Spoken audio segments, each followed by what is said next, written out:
ボディビューティーリノベーション主催のりんこです。こちらでは隙間時間にできる簡単ストレッチをご紹介していきたいと思いますので、よろしくお願いします。今回はここももの外側をほぐしていきます。ここは膝の少し下のこのね、コリコリの骨からこの腰骨の上の方までつながっている靭帯があります。その靭帯をほぐすことで膝の痛み軽減したりするので、ぜひ膝に痛みがある方はまずこれを試してみてください。まずは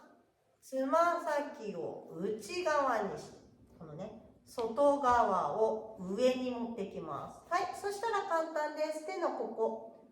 ね、手のひらのところで、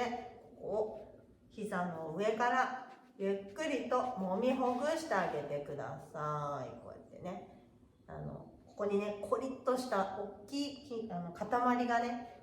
コリがあると思うので、それをこうやってね、ただただ揉みほぐしてあげてください。前回の動画で内側をほぐしたと思うんですけど、この内側と外側のバランスが悪いと膝に痛みが出てきたりするので、まずはこれをね、ここをほぐして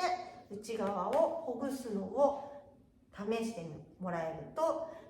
軽減すると思いますので、よろしくお願いします。はい、ではこっちが終わったので、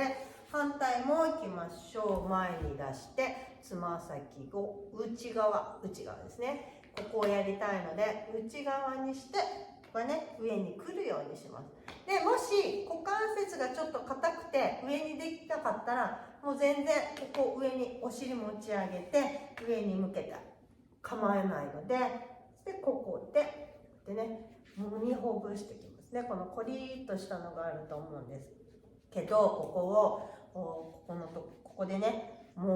をほぐしてあげてください。この横の靭帯で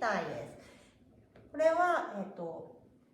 筋膜リリース、聞いたことあると思います。筋膜から剥がして、筋膜リリース、戻すっていう意味かな。ね。